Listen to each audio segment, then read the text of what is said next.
오늘의 말씀은 예레미야 44장 15절에서 23절입니다. 그리하여 자기 아내들이 다른 신들에게 분향하는 줄을 아는 모든 남자와 곁에 섰던 모든 여인 곧 애굽 땅 바드로스에 사는 모든 백성의 큰 무리가 예레미야에게 대답하여 이르되 내가 여호와의 이름으로 우리에게 하는 말을 우리가 듣지 아니하고 우리 입에서 낸 모든 말은 반드시 실행하여 우리가 본래 하던 것 곧 우리와 우리 선조와 우리 왕들과 우리 고관들이 유다 성읍들과 예루살렘 거리에서 하던 대로 하늘의 여왕에게 분향하고 그 앞에 전제를 드리리라. 그때에는 우리가 먹을 것이 풍부하며 복을 받고 재난을 당하지 아니하였더니 우리가 하늘의 여왕에게 분향하고 그 앞에 전제 드리던 것을 패한 후부터는 모든 것이 궁핍하고 칼과 기근의 멸망을 당하였느니라 하며 여인들은 이르되 우리가 하늘의 여왕에게 분향하고 그 앞에 전제를 드릴 때에 어찌 우리 남편의 허락이 없이 그의 형상과 같은 과자를 만들어 놓고 전제를 드렸느냐 하는지라.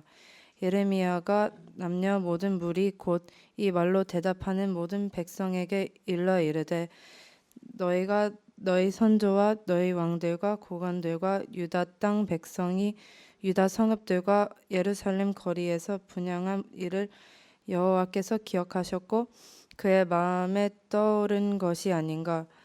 여호와께서 너의 악행과 가증한 행위를 더 참을 수 없으셨으므로 너희 땅이 오늘과 같이 황폐하며 놀램과 저주거리가 되어 주민이 없게 되었나니 너희가 분향하여 여호와께 범죄하였으며 여호와의 목소리를 순종하지 아니하고 여호와의 율법과 법규와 여러 증거대로 행하지 아니하였으므로 이 재난이 오늘과 같이 너희에게 일어났느니라. 아멘.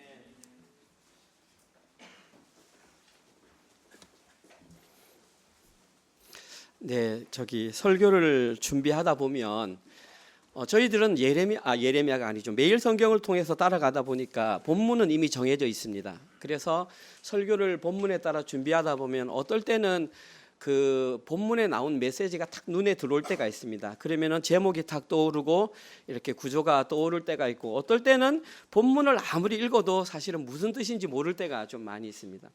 오늘 주일 설교 같은 경우에는 의외로 내용이 단순해서 구조가 무엇이고 제목이 무엇인지 쉽게 떠오르더라고요. 그래서 설교 준비가 조금 쉽겠구나 생각을 했는데 설교를 준비하면 준비할수록 이 말의 연결들이 조금 연결이 잘 안 되는 그런 것을 조금 느꼈었습니다. 물론 상황과 형편에 따라 다르겠지만 왜 이런 일이 발생할까 생각했는데 또 하나님께서 저희들에게 이런 상황을 통해서 주시는 말씀이 있을 것 같습니다. 오늘 주보를 보셔서 알겠지만 설교의 제목은 적반하장이라는 제목입니다. 연배가 조금 있으신 분들은 당연히 적반하장이라는 내용이 무슨 뜻인지 알겠죠. 그런데 여기에서 태어난 우리의 자녀들 혹은 2세들은 적반하장이 무슨 뜻인지 알 것입니다. 제가 그 뜻을 먼저 말씀드리겠습니다. 적반하장은 고사성어입니다. 한자어고 적은 도적, 디프, 도둑입니다. 그 다음에 반은 반대하다, against입니다. 그리고 하는 이렇게 취하다, 매다 이런 뜻입니다. 그 다음에 장은 몽둥이를 말하는 것입니다. 그래서 이걸 글자로 다 묶으면 무슨 뜻이냐면 도둑이 반대로 매를 든다 이런 뜻입니다. 도둑이 남의 물건을 훔쳐간 사람이 오히려 방망이를 든다 이런 뜻이 적반하장입니다. 그리고 이 적반하장이라고 하는 고사성어는 주로 언제 사용되냐 하면 적반하장도 유분수지 할 때 많이 있습니다. 적반하장도 유분수지라는 말이 뭐냐 하면 잘못은 자신이 해놓고 미안해하기는커녕 오히려 성을 내거나 오히려 자기가 다른 사람을 나무랄 때 적반하장도 유분수지 그렇게 말합니다. 그래서 제가 영어로 찾아보았습니다. 적반하장도 유분수지 영어로 어떻게 할까 했더니 정확한 뜻은 없더라고요. 미닝으로 전달하는데 이렇게 적어놨더라고요. A is busy blaming B. 자기가 잘못해놓고 다른 사람을 비난하는데 더 바쁘다 그런 의미로 의역을 해놨더라고요. 쉽게 말해서 우리가 늘 쓰는 말로 속담 가운데 방귀 낀 놈이 썩낸다. 우리 잘하네. 친구들이 알면 뭐 다 아는 겁니다. 그 의미가 바로 적반하장도 유분수지 이 말입니다. 왜 그럼 이런 제목으로 했을까요? 당연히 오늘 본문 내용이 이와 관련되기 때문에 제목을 그렇게 잡았습니다. 따라서 저희들은 오늘 설교를 들으면서 오늘 본문에 기록된 적반하장의 내용이 무엇인지를 알아야 됩니다. 두 번째, 그러면 그들이 적반하장을 했을 때 나타나는 결과, 가장 중요한 것은 왜 적반하장을 했을까? 이걸 오늘 설교를 통해서 꼭 깨달으셔야 됩니다. 근데 재미있는 사실은 남들은 다 적반하장을 하며 살아가는데 특별한 소수의 사람들이 그들과 다른 판단을 내린 사람들이 있었습니다. 우리는 그들의 모습을 통해서 우리의 모습이 어떠해야 하는지를 좀 찾아갔으면 좋겠습니다. 첫 번째 내용입니다. 오늘 본문의 첫 번째 내용은 오늘 본문에 기록된 적반하장의 내용입니다. 사실 전체 읽을 내용은 15절부터 끝절까지 다 읽어야 되는데 시간 관계상 제가 줄였고, 적반하장과 관련된 내용은 오늘 보면 15절에서 19절에 비교적 잘 나와 있습니다. 그까지만 먼저 읽어보겠습니다. 천천히 한번 읽어보겠습니다. 그리하여 자기 아내들이 다른 신들에게 분향하는 줄을 아는 모든 남자의 곁에 섰던 모든 여인 곧 애굽 땅 바드로스에 사는 모든 백성의 무리가 예레미야에게 대답하여 이르되 네게 여호와의 이름으로 우리에게 말하는 것을 우리가 듣지 아니하고 우리 입에서 낸 모든 말을 반드시 실행하여 우리가 본래 하던 것 곧 우리와 우리 손조와 우리 왕들과 우리 고관들이 유다 성읍들과 예루살렘 거리에서 하던 대로 하늘의 여왕 아스다롯에게 분향하고 그 앞에 전제를 드리리라. 그때에는 우리가 먹을 것이 풍부하며 복을 받고 재난을 당하지 아니하였더니 우리가 하늘의 여왕에게 분향하고 그 앞에 전제 드리던 것을 패한 후 끝낸 후부터는 모든 것이 궁핍하고 칼과 기근의 멸망을 당하였느니라 하며 여인들은 이르되 우리가 하늘의 여왕에게 분향하고 그 앞에 전제를 드릴 때에 어찌 우리 남편의 허락 없이 그의 형상과 같은 과자를 만들어 놓고 전제를 돌렸느냐 하는지라. 여기에서 그 내용이 기록되어 있습니다. 그들의 적반하장의 모습이 있는데 먼저 이들이 적반하장의 모습을 드러내기 전에 우리가 반드시 알아야 되는 것이 배경적인 요소입니다. 오늘 본문에는 한 가지 배경적인 요소가 특별히 나오는데 그 배경적인 요소는 장소적 요소입니다. 어디에서 이 일이 발생했다고 했습니까? 오늘 본문에 보면 15절에 바드로스라고 합니다.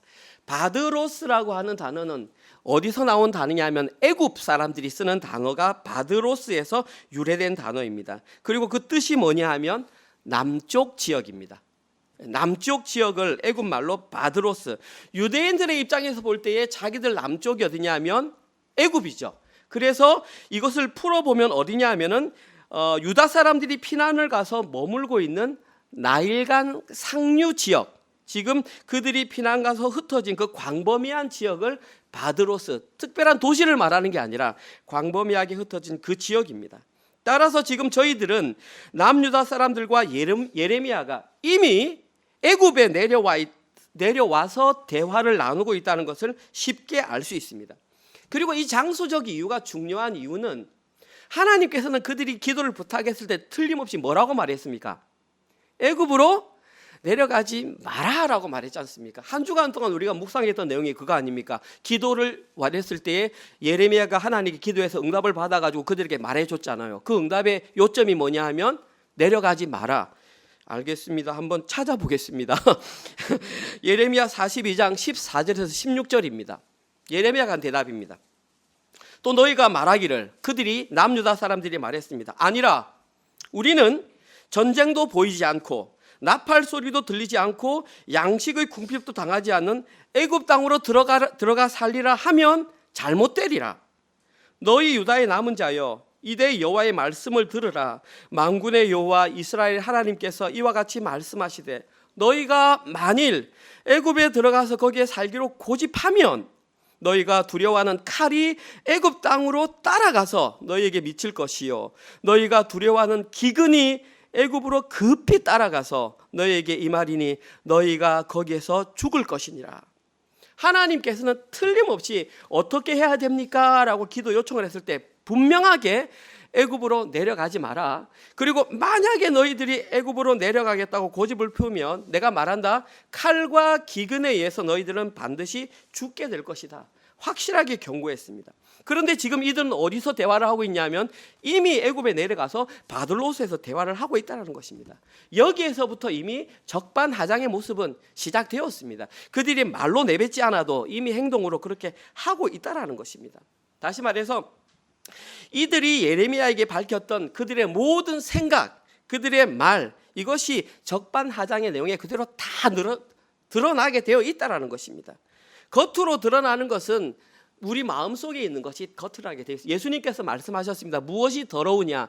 너희들의 행동이 더러운 것이 아니라 너희들의 마음속에 있는 그것이 더럽다. 지금 이 생각들이 이미 적반하장의 모습을 일으키고 있다는 것입니다.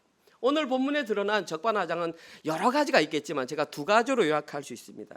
이들이 행했던 첫 번째 적반하장의 모습은 하나님의 말씀에 대한 의도적인 거절이었습니다.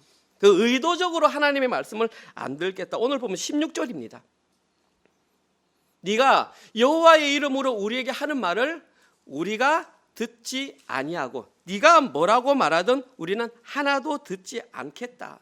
여기에서 알 수 있는 것이 뭐냐 하면 그들이 예레미야에게 애굽으로 내려갈까요 말까요 기도 부탁했던 것이 거짓이라는 것이 탄로났습니다. 그들은 이미 애굽으로 갈 것을 다 생각하고 형식적으로 기도 부탁을 했다는 것입니다. 그리고 이러한 말은 하나님을 자기 하나님으로 섬기는 하나님의 백성들의 입에서는 나와서 될 말이 아닙니다. 우리가 한 가지 힌트를 받았던 게 뭐냐 하면 그들이 예레미야에게 기도 부탁할 때 하나님을 누구의 하나님으로 불렀습니까? 당신의 하나님을 불렀습니다. 이미 거기서 들어있었습니다. 그때 예레미야가 뭐라고 고쳤냐면 너희의 하나님이다. 당신의 하나님이 아니고 여기에 나와 있습니다. 성도는 아무리 힘들어도 하나님 앞에서 해야 할 말이 있고 하지 말아야 할 말이 있습니다. 그런데 지금 이들은 성도가 할 수 있는 말을 이미 넘어서 버렸습니다. 뿐만 아니라 사실은 지금 이들은 이런 말을 할 수 있는 입장이 아니었습니다. 왜냐하면 이들의 현재 모습이 뭐냐 하면 보십시오. 하나님으로부터 불순종하여서 국가는 이미 멸망했습니다. 왕도 죽었고 대부분의 사람들이 포로로 잡혀갔습니다. 그들만 조금 남았습니다. 하나님의 은혜로 남겨두었는데 그러면 우리가 왜 남았을까? 겨우 목숨만 유지했으면 애굽으로 피난와 있으면 어떤 것이 그들이 드러내야 할 유일한 선택일까요? 너무 잘 알지 않습니까? 아, 우리나라가 잘못했구나. 하나님께 불순종했구나. 우리가 하나님께로 돌아가야겠구나. 하나님께 용서를 구하는 것이 이들이 할 수 있는 유일한 선택 방법이었습니다. 그런데 이들은 하나님께 용서를 구하며 하나님께로 돌아가기는커녕 오히려 더 당당하게 이제부터 우리는 당신이 하는 말을 듣지 않겠습니다 라고 선언했습니다. 이러한 모습은 아무리 그럴싸한 이유를 갖다 붙인다 할지라도 누가 뭐라고 해도 적반하장의 가장 대표적인 모습이 분명한 것입니다. 이것이 첫 번째 적반하장의 모습. 오늘 본문에 기록된 이들이 행했던 두 번째 적반하장의 모습은 우상 숭배를 강행하는 것입니다. 첫 번째는 하나님의 의도적으로 말을 안 듣겠다. 두 번째는 이제는 우상 숭배를 우리 힘으로 강행하겠다. 아까 말씀드렸듯이 생각이 있는 것을 행동으로 이제는 실천하겠다 선포했습니다. 오늘 보면 17절, 18절, 19절에 그 내용이 전체적으로 다 들어있습니다. 다시 읽으면 시간이 많이 가니까 제가 간략하게 말씀드리겠습니다. 이들이 한 말은 이것입니다. 우리는 우리 조상들과 우리 왕들과 우리 고관들이 본래 하던 대로 유즈트비 예전부터 하던 그대로 하늘의 여왕에게 제사를 드리겠다. 왜냐하면 이유를 답니다. 똑똑합니다. 우리가 하늘 여왕에게 제사를 드렸을 때 우리에게 먹을 것이 끊어지지 않았고 우리에게 환란이 오지 않았고 우리가 평안을 누렸기 때문이다. 그들은 그렇게 생각했습니다. 그런데 우리가 하늘 여왕에게 제사 드리는 것을 끝내는 순간 언제? 요시야 왕 때에 종교개혁을 통해서 그 모든 것들을 다 회파시켜 버려서 생각해 보십시오. 요시야 왕이 죽고 아들이 된 사람이 여호아스, 그 다음에 여호야김, 여호야긴, 시드기야. 20-30년 만에 국가가 무너져 버렸단 말입니다. 그러니까 이들 생각에는 종교개혁을 일으키니까 우리나라가 망했구나 이렇게 생각을 한다는 것입니다. 자기가 생각하고 싶은 대로 생각하는 것이죠. 그러면서 또 하는 말이 뭐냐 하면 여자들이 하는 말입니다. 우리가 우리 마음대로 제사를 드렸겠냐. 남편이 허락 안 했으면 우리가 어떻게 제사를 드리겠냐. 예레미야 7장 18절에 나옵니다. 시간 관계상 제가 읽지는 않았지만 뭐라고 나오냐면 아이들은 하늘 여왕에게 과자를 굽기 위해서 나무를 주워오고 남편들은 과자를 굽기 위해 불을 지폈다, 이런 내용이 예레미야 7장 18절에 나옵니다. 우리가 이미 묵상했던 내용입니다. 다시 말해서 그들의 우상 숭배는 가족의 합작품이었던 것입니다. 이 모든 내용을 통해서 우리가 알 수 있는 것은 그 당시 남유다 사람들이 얼마나 우상 숭배에 깊이 물들어 있었는지를 쉽게 파악할 수 있습니다. 오늘 본문 내용이 그것입니다. 보십시오. 과거부터 현재까지 본래 하던 대로 왕부터 고관들까지 높은 사람들 전부 다, 심지어 아들부터 아버지까지 모든 시대, 모든 세대가 협력하여 우상 숭배를 일상으로 삼아왔던 모습이 바로 그들의 모습이었습니다. 이들에 대한 심판의 결과는 당연히 멸망일 수밖에 없습니다. 여기까지는 충분히 알 수 있습니다. 그런데 심각한 문제가 뭐냐 하면 자신들이 얼마나 심각한 범죄 행위를 하고 있는지 인식하지 못하고 있다는 것이 가장 심각한 문제라는 것입니다. 이들의 유일한 목표는 뭐냐 하면 다른 거 안 보고 물질적인 풍요, 그리고 전쟁이 없어서 우리가 조금 평안하게 사는 세상적인 복을 누리는, 그것이 인생 최고의 목표이다. 심지어 하나님께서 가지 말라고 해도 우리가 원하면 애굽에 그것이 있다면 애굽으로 내려가겠다라고 진행하는 그 모습, 참으로 어이가 없는 모습. 그들의 인생의 기준은 오직 세상적인 풍요, 세상적인 만족이었다라는 것입니다. 아니, 얼마나 우상 숭배에 깊이 빠져 있었으면 불과 1, 2년 전에 나라가 멸망해서 다 흩어지고 바벨론으로 끌려가는 모습을 자기들의 두 눈으로 직접 목격했음에도 불구하고 이런 일들을 강행하겠다라고 말하는 것입니다. 하나님께서 보시기에 얼마나 어이가 없었던지 제가 나중에 읽겠지만 오늘 보면 25절에서 뭐라고 그러냐면 이렇게 말합니다. 너희들이 하고 싶은 대로 다 하라. 하나님께서 그렇게 말씀하십니다. 그런데 여기에서 저희들이 반드시 기억해야 할 것이 있습니다. 이들이 바보도 아닌데 어떻게 하나님께서 반대하는 줄 알면서 이렇게 말도 안 되는 행동을 할 수 있었을까요? 이들에게는 그렇게 할 만한 근거가 있었습니다. 그들이 가졌던 나름대로 이렇게 행동할 수 있던 근거는 그들이 우상 숭배를 열심히 하는 만큼 하나님도 열심히 섬겼던 것입니다. 마음의 부끄러움이 묻는 것이 우상 숭배 좀 알겠어요. 조금 잘못한 거 좀 알겠는데 그것보다 충분히 더 이만큼 잘못했으면 이만큼 하나님께 제사하는 것으로 그들은 그것을 보상한다고 생각했던 것입니다. 자신들이 할 수 있는 종교 행위를 함으로써 하나님의 마음을 달래려고 했던 것이 바로 이들이 가졌던 근거였습니다. 이들은 조상 때부터 하나님을 통해서는 하늘의 복을 얻고 아스다롯을 통해서는 이 세상의 복을 빌면서 살아왔던, 그런데 사실은 그들이 아스다롯을 섬기면서도 당장 죽음을 면할 수 있었던 것은 전적인 하나님의 은혜의 결과였습니다. 그런데 이들은 착각합니다. 자기들이 아스다롯에게 섬겼으니까 살아났구나, 이렇게 자기들 나름대로 해석을 한다라는 것입니다. 어이없지 않습니까? 그런데 한번 가만히 생각해 보십시오. 우리의 삶이 어떠한지를. 저는 이 여러 가지 설교가 진행되지 않은 과정 가운데에 하나가 뭐냐 하면 이 설교를 준비하면서 자꾸 저의 모습이 떠오르는 겁니다. 저는 호주에 온 지 이제 13년 정도 되었습니다. 그러면서 한국에서 호주로 떠나올 때는 뭔가 결단을 하고 새로운 삶을 살기 위해서 왔지 않겠습니까? 그러면은 여기서 만나는 모든 과정들이나 사건들은 다 새로운 일입니다.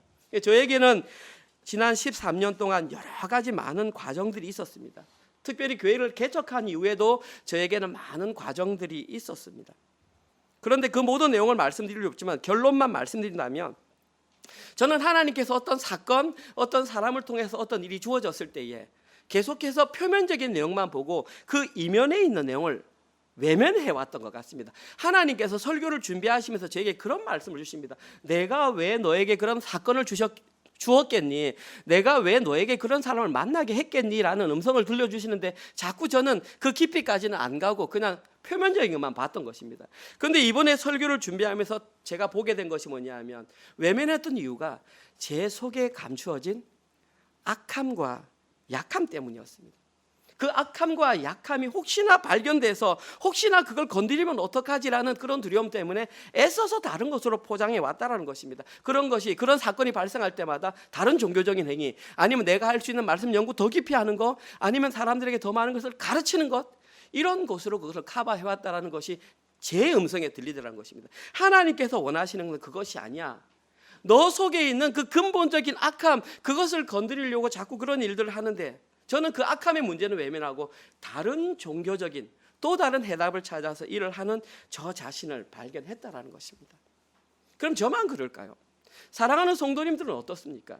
어떤 사건이 발생할 때, 누구를 만났을 때 그 사건들이 왜 발생했는지에 대한 근본적인 뿌리에 대한, 우리는 다 겉으로 드러나는 것을 이렇게 치유하는 척 살아가지만 실제로는 그 안에 있는 내면은 손대지 못하는 그 모습이 바로 우리의 모습이 아닙니까?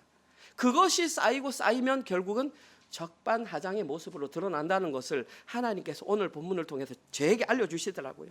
그러면 이제 해결해야 될 방법은 그런 표면적인 내용이 아니라 진짜 해결 문제를 찾아야 한다는 것입니다. 오늘 본문에서 하나님께서는 그 답을 알려주시더라고요. 두 번째 내용에서 알려드리겠습니다. 두 번째, 적반하장의 결과와 이유입니다. 중간 본문은 좀 생략하고 뒷부분을 한번 읽어보겠습니다. 오늘 본문 24절에서 30절 읽지 않았던 내용입니다. 제가 천천히 읽을 테니까 한번 들어보십시오. 예레미야가 다시 모든 백성과 모든 여인에게 말하되 애굽 땅에서 사는 모든 유다 사람이여 여호와의 말씀을 들으라. 만군의 여호와 이스라엘 하나님께서 이와 같이 말씀하시되 너희와 너희 아내들이 입으로 말하고 손으로 이루려 하여 이르기를 우리가 서원한 대로 반드시 이행하여 하늘의 여왕에게 분향하고 전제를 드리리라 하였은즉 너희 서원을 성취하며 너희 서원을 이행하라 하시느니라. 그러므로 애굽 땅에 사는 모든 유다 사람이여 여호와의 말씀을 들으라. 여호와께서 말씀하시되 보라 내가 나의 큰 이름으로 맹세하였은즉 애굽 온 땅에 사는 유다 사람들의 입에서 다시는 내 이름을 부르며 주 여호와의 살아계심을 두고 맹세하노라 하는 자가 없으리라. 보라 내가 깨어 있어 그들에게 재난을 내리고 복을 내리지 아니하리니 애굽 땅에 있는 유다 모든 사람이 칼과 기근에 망하여 멸절되리라.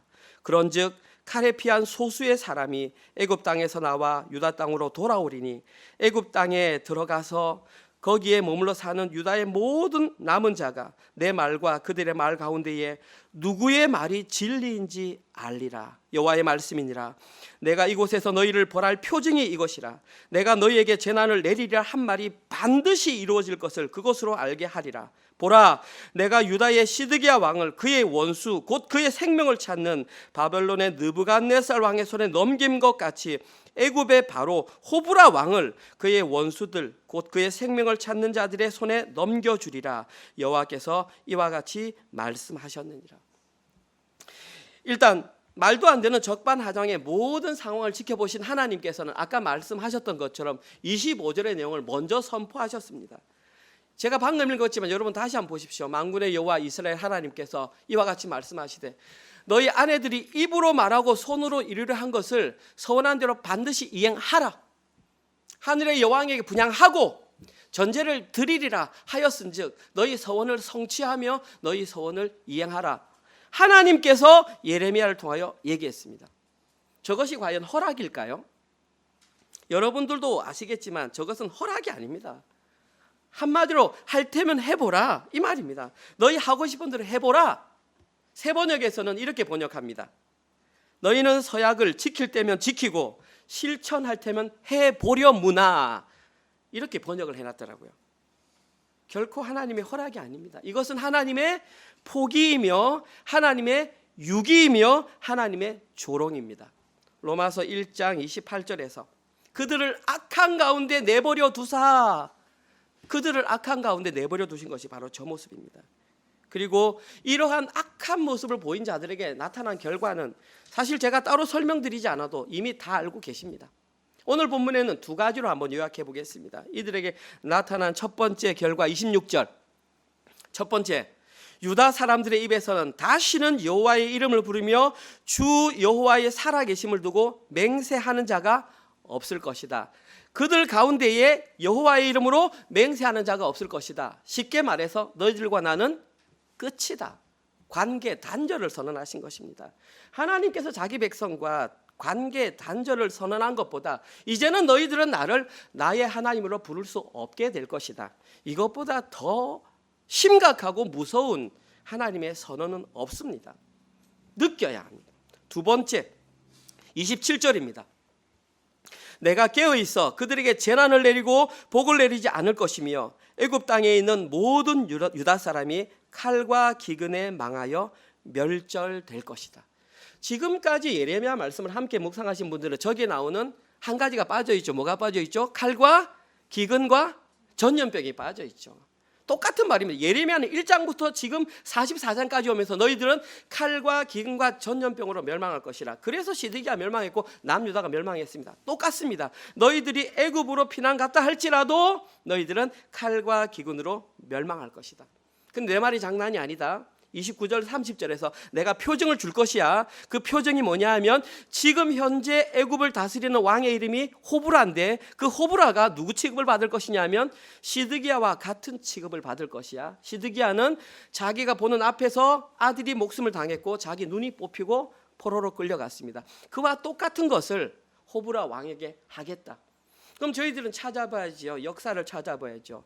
BC 570년에 이로부터 약 14년 후에 애굽과 리비아가 전쟁이 붙었습니다. 그래서 이 호브라가 사람들을 그 군사를 모아서 리비아에 보냈는데 리비아에 참석한 그 군대 사람들의 일부가 반란을 일으켰습니다.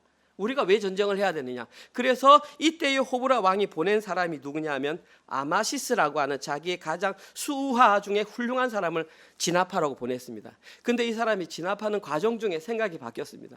내가 저기서 진압한들 무슨 소용이 있겠는가? 내가 가봐야 저 사람의 부하가 될 것인데 생각을 바꾸고 자기가 그 자리에서 뭐라고 외치냐면 투데이, 지금부터 내가 바로 왕이다 라고 외쳤습니다. 반역을 일으켰습니다. 그리고 3년 동안 전쟁을 하다가 이 아마시스가 호브라를 이겨버리고 호브라를 처형했다는 역사적인 기록이 나와 있습니다. 물론 지금 여러분이 생각할 때 느부갓네살 왕에게 죽지 않았네. 그러나 이 리비아의 전쟁이 발생한 이유가 그 당시 패권을 차지하던 나라가 바벨론이었고 그 당시 바벨론의 왕이 느부갓네살 왕이었기 때문에 직접 느부갓네살 왕에게는 죽음을 당하지 않았다 할지라도 이것은 그 영향력으로 일어난 하나님의 말씀이 성취가 되었다고 볼 수 있습니다. 근데 한 가지 흥미로운 사실은 오늘 본문과 크게 내용이 없지만 오늘 본문이 44장을 끝으로 예레미야의 새로운 예언이 끝이 납니다. 내일부터 시작되는 내용은 요시야김 4년, 다시 말해서 과거에 있었던 예언을 이렇게 풀이하는 것이 52장까지 갑니다. 오늘 본문을 끝으로 예레미야는 더 이상 새로운 예언을 하지 않습니다. 이것이 의미하는 것은 그들이 오늘 말을 듣지 않으면 무슨 기회가 없다? 돌아올 기회가 없다라는 것입니다. 주일 강단에서 혹은 다른 데서 여러분들에게 돌아오라 하나님을 믿어야 한다라는 선포가 항상 지속될 것이라고 생각해서는 안 된다는 거예요. 어느 날 갑자기 그것을 외치는 사람이 사라질 수도 있습니다. 그러면 다시는 우리는 하나님께로 돌이킬 수 있는 기회가 없어질 수도 있습니다. 어쩌면 오늘이 우리가 들을 수 있는 돌아오는 마지막 외침이 될 수 있습니다. 자, 그러면 오늘 본문의 마지막 내용입니다. 도대체 왜 남유다 사람들은 자신들의 끝이 이럴 줄 알면서도 자기 눈으로 직접 봤으면서도 불구하고 왜 그렇게 적반하장의 모습을 보였던 것일까요? 그 이유가 무엇일까요? 저도 설교를 준비하면서 무척 궁금했습니다. 왜 이들이 이렇게 했을까? 그래서 본문을 읽고 또 읽고 또 읽고 답을 찾았습니다. 그런데 답이 잘 안 보이더라고요. 그러니까 유일하게 답을 찾은 구절이 오늘 본문 28절입니다.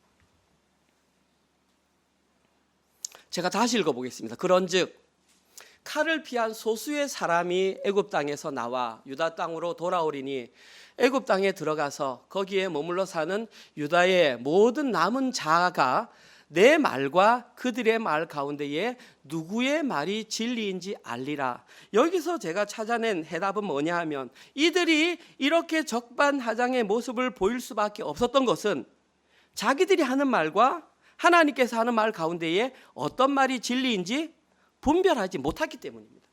저는 그렇게 찾았습니다. 그래서 누구의 말이 진리인지 구별할 분별력이 없었기 때문에 이들은 적반하장의 모습을 보였다. 우리에게도 동일하겠죠. 누구의 말이 진리인지 모르면 자기 생각이 오르니까 적반하장의 모습을 보이겠죠. 저기에 진리라는 말이 눈에 탁 들어오지 않습니까? 원어를 찾아봤습니다. 진리라고 하는 히브리의 원어는 쿰입니다. 쿰. 저와 함께 신앙생활 하신 분들은 이 쿰이라는 단어를 다 알고 있습니다. 쿰이라는 단어는 일어서다. 예수님께서 죽어있는 소녀의 손을 잡고 일으켰을 때 뭐라고 했습니까? 달리다 쿰, 아람어입니다. 아람어는 히브리어라 유사한 언어입니다. 예수님은 그 당시에 헬라어를 쓰신 것이 아니라 아람어를 말하면서 달리다 쿰, 소녀야 일어나라, 쿰, 일어나다라는 뜻입니다. 그러면 일어나다라는 말이 영어 성경 NIV 찾으면은 will stand 되어 있습니다. 의역을 하자면 성취하다, 세우다라고 의역을 할 수 있습니다.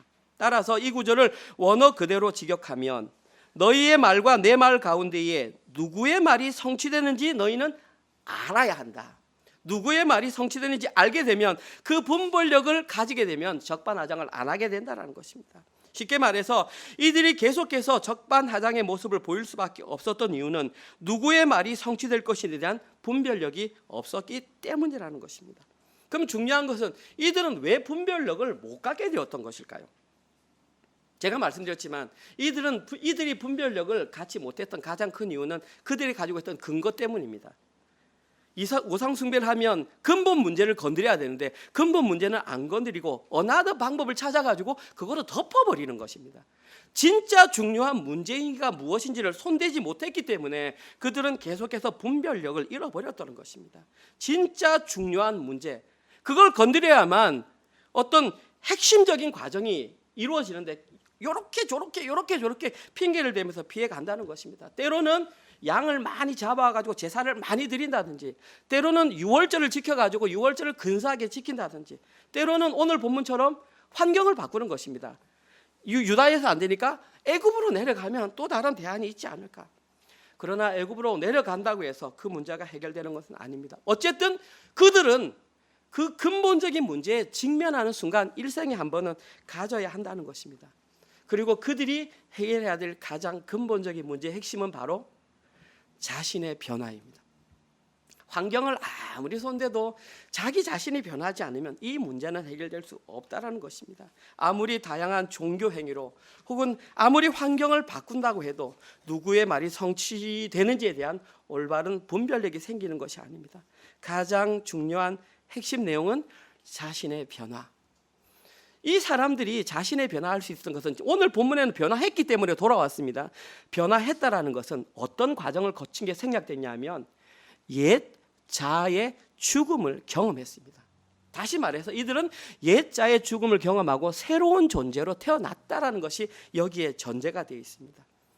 이것이 오늘 본문입니다. 오늘 본문에는 너무나 신기하게도 하나님께서 그림자와 같이 그들의 존재를 우리에게 보여주셨습니다. 28절 상반부, 그런즉 칼을 피한 소수의 사람이 그들입니다. 그들의 한 행동은 애굽 땅에서 나와서 유다 땅으로 돌아왔다. 첫 번째, 그 칼을 피한 자가 소수의 사람이다. 소수의 사람이라고 하는, 죄송합니다, 히브리어를 써서 소수의 사람은 메테 미스파르입니다. 여기 메테라고 하는 단어는 특별한 의미가 부여되지 않는 일반적인 사람. 보통 이 메테라는 단어를 안 씁니다. 사람을 쓸 때는 히브리어는 아담을 씁니다. 아담, 남자라는 뜻입니다. 아니면 조금 힘을 쓰는 장정이면 깨베르라고 하는 단어를 씁니다. 그런데 오늘 본문에는 이 메테라는 단어가 사용된 것은 평범보다 조금 이하의 사람입니다. 그리고 그 뒤에 있는 미스파르는 수 혹은 세다 이런 뜻입니다. 이 두 단어가 합쳐지면 셀 수 있을 만큼 아주 적은 사람. 그래서 오늘 본문은 소수의 사람. 영어 성경을 찾아보면 few 되어 있습니다. 거의 없는, 칼에 피한 사람은 거의 없다. 극소수다. 누구를 생각하면 쉽냐 하면 하나님께서 홍수로 이 세상을 심판할 때에 피한 사람은 노아를 포함해서 8명밖에 없습니다. 그걸 생각하면 쉽습니다. 다음으로 그들의 한 행동은 뭐냐 하면 애굽 땅에서 나와서 유다 땅으로 돌아왔다는 것입니다. 아마 그들은 실제로 유다 땅으로 돌아왔을 것입니다. 그런데 오늘 본문에서 이것이 기록된 이유는 그들이 실제로 돌아왔다는 사실을 밝히기보다는 영적인 의미입니다. 그들이 세상에서 나와서 하나님의 구원의 길로 들어섰다라는 그러한 상징적인 의미가 더 있다고 볼 수 있습니다. 이들은 대부분의 사람이, 진짜 99.9%의 사람들이 하나님을 향하여 적반하장의 삶을 살아가는 그 현실적인 상황 가운데에 그들과 다른 올바른 판단을 내렸던 사람들, 돌이킨 사람들이 바로 이들이라는 것입니다. 그리고 하나님께서는 올바른 판단을 내린 이들에게만 심판을 피할 수 있는 구원의 길을 허락해 주셨습니다. 그러니까 이 사람들은 그 사는 사람들 가운데서 뭔가 특별한 사람, 뭔가 능력이 있거나 뭔가 좀 하는 사람이라고 생각할 수 있겠지만 그렇지 않습니다. 우리가 반드시 기억해야 할 것은 이들이 지금 들어가 있는 곳이 어디냐면은 바드로스입니다. 이들이 남유다에서 바드로스로 올 때 온 사람들입니까? 안 온 사람들입니까? 함께 움직인 사람들입니다. 동일하게 어쩌면 이들도 하늘 여왕에게 제사를 지냈던 사람일 수 있습니다. 그런데 하나님의 은혜로 깨닫게 되어서 돌이킨 사람들이지 처음부터 정결하고 처음부터 깨끗하고 구원받을 자격이 있는 사람이 아니었다라는 것입니다. 이들도 똑같이 죽어야 될 자, 이들도 죄 속에 찌들어 있던 사람들인데 하나님의 특별한 은혜가 이들에게 임함으로 말미암아 자기의 죽음을 경험하고 새 생명을 얻었던 돌이킨 사람, 이들이 바로 하나님의 은혜로 구원받은 사람입니다. 아까 제가 말씀드렸지만 창세기 말씀에서 6장 8절에서 노아를 표현할 때에 그 사람들 가운데에 노아가 은혜를 입었더라. 노아가 잘나서 구원받은 것이 아니라 노아가 구원받은 이유는 하나님의 은혜를 입었기 때문이고, 이 사람들이 돌아간 것은 하나님의 은혜를 입었기 때문이고, 우리가 구원받을 수 있는 것은 은혜를 입었기 때문입니다. 에베소서 2장 9절, 행함이 아니기 때문에 누구도 자랑할 수 없다. 이것이 오늘 말씀인 것입니다. 하나님의 은혜가 임하여 옛자의 죽음을 경험하고 하나님의 구원을 얻게 된 그 자들이 바로 이것입니다. 쉽게 말해서 이것을 한마디로 그냥 요약하면 제 설교의 결론입니다. 십자가 복음밖에 없습니다. 십자가 복음 외에는 오늘 본문에 기록된 진리를 해석할 수가 없습니다. 왜 저기에 스탠드라고 하는 단어, 세우다라는 단어를 구태여 한국 번역을 진리라고 해놨을까? 의미 부여가 있다고 생각합니다. 그 진리는 십자가 복음밖에 없습니다. 갈라디아서 2장 20절입니다.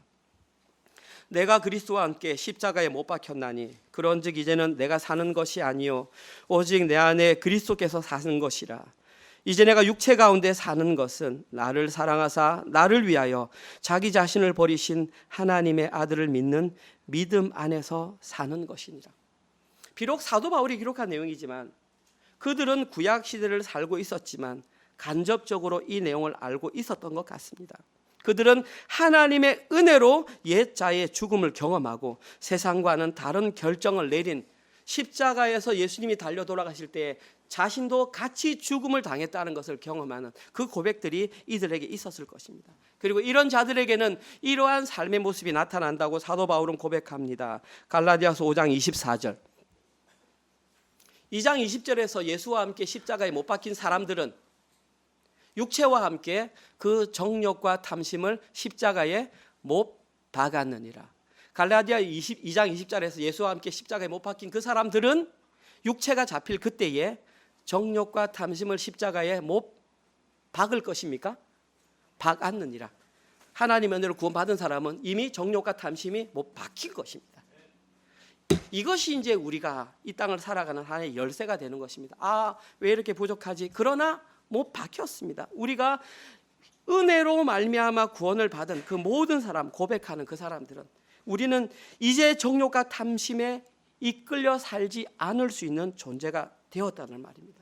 이것이 의미하는 것은 오직 그들만 적반하장의 삶을 살지 않을 수 있다.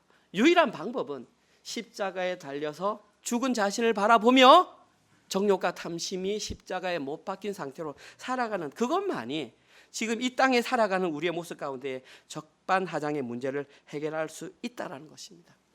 결국 오늘 본문에서 진리라는 단어를, 쿰이라는 원어를 진리라는 단어로 해석함으로 말미암아 오늘 본문 역시 우리에게 십자가 복음이 무엇인지 알려주는 복음의 메시지가 오늘 본문에 기록되어 있었던 것입니다. 오늘 설교를 마무리하겠습니다. 제가 군대에 있을 때에 내무반에 40명이 함께 생활했습니다. 내무반이 40명이 이 정도 큰 내무반에 이렇게 쭉 복도가 있으면 각 개인 간물대가 이렇게 있습니다. 나무로 만들었습니다. 그리고 그 간물대에는 두 가지를 붙일 수 있는데, 첫 번째는 사랑하는 사람의 사진을 붙일 수가 있고, 두 번째는 자기 인생의 좌우명을 붙일 수가 있습니다. 저는 사랑하는 가족들의 사진을 거기 붙이고 제 좌우명으로 그 당시 무슨 생각이 있었는지 모르겠지만 이렇게 붙였습니다. 노 크로스 노 크라운이라고 붙였습니다. 지금 생각해보면 믿음이 대단한 것 같은데 별로 사실 의미도 깊이 모르면서 지금 생각해보니까 그때 내가 왜 그렇게 붙였었나라는 생각이 듭니다. 그런데 하나님의 은혜가 깊이 그때 저는 머물러 있었다라고 생각합니다. 정확하게 살아내지 못했지만 그때부터 저는 이미 인생을 살아가는 정답, 적반하장의 삶을 살지 않을 수 있는 정답을 그때부터 40년 전부터 35년 전부터 가지고 있었던 것 같습니다. 이제는 오늘날 저의 삶을 통해서 그 삶을 살아내면 될 것 같습니다. 저도 이제는 더 이상 다른 종교 행위나 환경을 바꾸는 것으로 문제를 회피하지 않겠습니다.